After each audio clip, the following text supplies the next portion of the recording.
Hi friends, welcome to ಸ್ಪರ್ಧಾ ಗುರುಜು YouTube channel. ಈ ಒಂದು ಸೆಷನ್ನಲ್ಲಿ ಏನು ಮಾಡೋಣ ಅಂದರೆ, ಗ್ರಾಮ ಪಂಚಾಯಿತಿ ನೇಮಕಾತಿಯಲ್ಲಿ 2026ರಲ್ಲಿ ಹಲವಾರು ಹುದ್ದೆಗಳ ನೋಟಿಫಿಕೇಷನ್ ಮಾಡಿದ್ದಾರೆ. 2 ರೀತಿಯ ಹುದ್ದೆಗಳಿದ್ದಾವೆ. ಒಂದು clerk come data entry operator ಮತ್ತು ಕರ ವಸೂಲಿಗಾರರು ಅಂದರೆ ಬಿಲ್ ಕಲೆಕ್ಟರ್ ಅಂತ 2 ಹುದ್ದೆಗಳಿದಾವೆ. ಅದರ ಸಂಪೂರ್ಣ ಮಾಹಿತಿಯನ್ನು ಈ ಒಂದೇ ವಿಡಿಯೋದಲ್ಲಿ ತಿಳಿಸಿಕೊಡುತ್ತೇನೆ. ನೀವೇನು ಮೊದಲೇ ಬಾರಿಗೆ ನಮ್ಮ ಚಾನಲ್ ನೋಡ್ತಿದ್ರೆ ತಪ್ಪದೇ ಸಬ್ಸ್ಕ್ರೈಬ್ ಮಾಡಿರಿ, ನಿಮ್ಮ ಸ್ನೇಹಿತರಿಗೆ ಕೂಡ ಶೇರ್ ಮಾಡಿರಿ.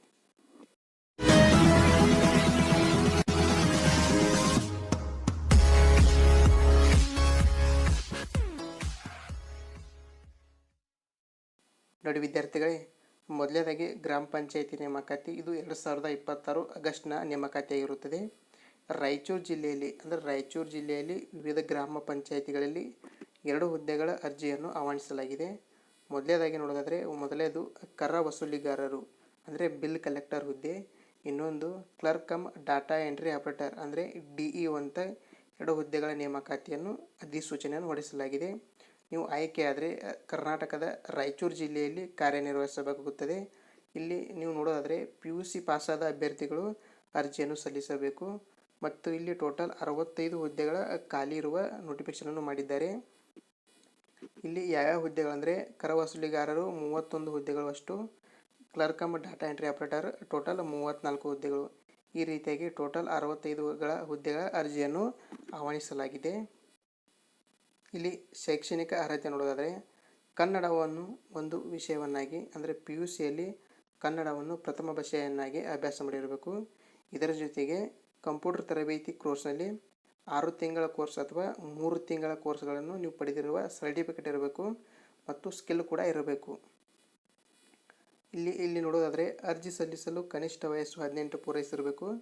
ಇದರ ಜೊತೆಗೆ ಸಾಮಾನ್ಯ ವರ್ಗದ ಅಭ್ಯರ್ಥಿಗಳಿಗೆ ಗರಿಷ್ಠ 40, ಅದೇ ರೀತಿ 2A, 2B, 3A, 3B ಅಭ್ಯರ್ಥಿಗಳಿಗೆ ಗರಿಷ್ಠ 43 ವಯಸ್ಸು. ಇದರ ಜೊತೆಗೆ ಪರಿಶಿಷ್ಟ ಜಾತಿ, ಪರಿಶಿಷ್ಟ ಪಂಗಡ, ಹಿಂದುಳಿದ ವರ್ಗ 1 ಅಭ್ಯರ್ಥಿಗಳಿಗೆ 45ರ ಗರಿಷ್ಠ ಮಿತಿಯನ್ನು ಹೇರಲಾಗಿದೆ. ಕನಿಷ್ಠ 18, ಗರಿಷ್ಠ 40, 43, 45 ಏಜ್ ಕೂಡ ಅಪ್ಲೈ ಮಾಡಬಹುದು. ಇಲ್ಲಿ ಆಯ್ಕೆ ವಿಧಾನ ನೋಡೋದಾದರೆ, ಇಲ್ಲಿ ಯಾವ ರೀತಿಯಾಗಿ ಆಯ್ಕೆ ಮಾಡ್ತಾರೆ ಅಂದರೆ, ಇದನ್ನು PUC ಮುಖಾಂತರ ನೇಮಕ ಮಾಡಿಕೊಳ್ಳುತ್ತಾರೆ. 1:5 ಅಥವಾ 1:10 ಮುಖಾಂತರ ಲಿಸ್ಟ್ ಬಿಡುಗಡೆ ಮಾಡ್ತಾರೋ. ಅದಾದ ನಂತರ ಅವರು ಅರ್ಜಿ ಸಲ್ಲಿಸಲು ಏನು ಮಾಡಬೇಕಂದ್ರೆ, ಯಾವ ಊರ ಗ್ರಾಮ ಪಂಚಾಯಿತಿಯಲ್ಲಿ ಅಪ್ಲಿಕೇಶನ್ ಖಾಲಿದಾವೆ ಆ ಊರಿನ ವಿದ್ಯಾರ್ಥಿಗಳು ಮಾತ್ರ ಕೇವಲ ಅರ್ಜಿ ಸಲ್ಲಿಸಲು ಅರ್ಹರಾಗಿರುತ್ತಾರೆ. ಉಳಿದ ಯಾವುದೇ ರೀತಿಯ ಜಿಲ್ಲೆಯ ಅಭ್ಯರ್ಥಿಗಳು ಅರ್ಜಿ ಸಲ್ಲಿಸಲು ಅನರ್ಹರಿರ್ತಾರೆ. ಇಲ್ಲಿ ಗ್ರಾಮ ಪಂಚಾಯಿತಿಗಳಲ್ಲಿ ಅದೇ ಊರಿನ ವ್ಯಕ್ತಿಗಳನ್ನು ನೇಮಕ ಮಾಡಿಕೊಳ್ಳುವ ರೂಢಿಯಲ್ಲಿದೆ. ಇನ್ನು ನೋಡೋದಾದರೆ, ನಿಗದಿತ ಅರ್ಜಿ ಶುಲ್ಕದ ವಿವರಗಳು ನೋಡೋದಾದರೆ, ಸಾಮಾನ್ಯ ಅರ್ಹತೆ ಅಭ್ಯರ್ಥಿಗಳು ಕನಿಷ್ಠ 500 ರೂಪಾಯಿ ಐತ್ರಿ. ಪ್ರವರ್ಗ 2A, 2B, 3A, 3B ಅಭ್ಯರ್ಥಿಗಳಿಗೆ 300, ಪರಿಶಿಷ್ಟ ಜಾತಿ, ಪರಿಶಿಷ್ಟ ಪಂಗಡ ಮತ್ತು ಮಾಜಿ ಸೈನಿಕರಿಗೆ 200 ರೂಪಾಯಿ ಇದೆ.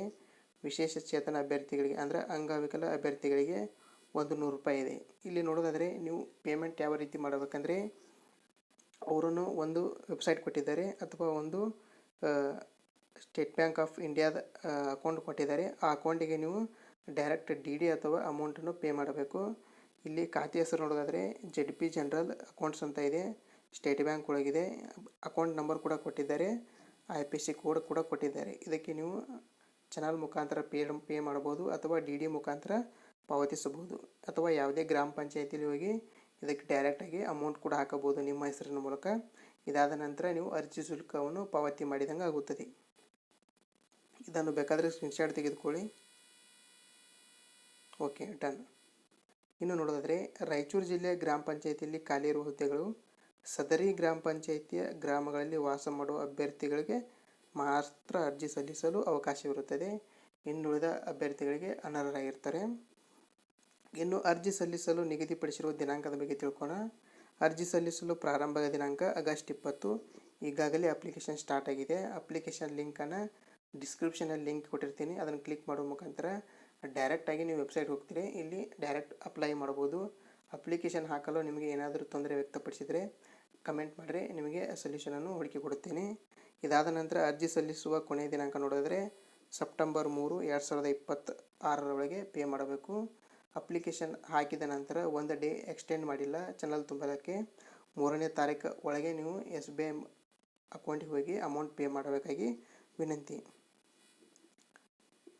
ಈ ಮಾಹಿತಿ ಇಷ್ಟವಾದರೆ ನಿಮ್ಮ ಸ್ನೇಹಿತರಿಗೆ ಶೇರ್ ಮಾಡಿ. ರಾಯಚೂರು ಜಿಲ್ಲೆಯಲ್ಲಿರುವ ಎಲ್ಲ PUC ಪಾಸಾದ ಅಭ್ಯರ್ಥಿಗಳು ಅಬೋ 80 ಅಥವಾ 75 ಮಾಡಿದರು ಖಂಡಿತವಾಗ್ಲೂ ಅಪ್ಲಿಕೇಶನ್ ಹಾಕಿರಿ. ಯಾರು ನನ್ನ ಪರ್ಸೆಂಟೇಜ್ ಕಡಿಮೆ ಇದೆ, ನಿನ್ನ ಪರ್ಸೆಂಟೇಜ್ ಕಡಿಮೆ ಇದೆ ಅಂತ ಯಾರು ಅಪ್ಲಿಕೇಶನ್ ಹಾಕಲ್ಲ. ಹಾಗಾಗಿ ಖಂಡಿತವಾಗ್ಲೂ ಅಪ್ಲಿಕೇಶನ್ ಹಾಕಿ. ಇದಾದ ನಂತರ 1:5ಗೆ ವೇಟಿಂಗ್ ಮಾಡಿರಿ. ಅದು 8:5 ಬಿಟ್ಟ ನಂತರ ನಿಮಗೆ ಈ ವಿಡಿಯೋ ಮುಖಾಂತರ ತಿಳಿಸಿಕೊಡುತ್ತೇನೆ.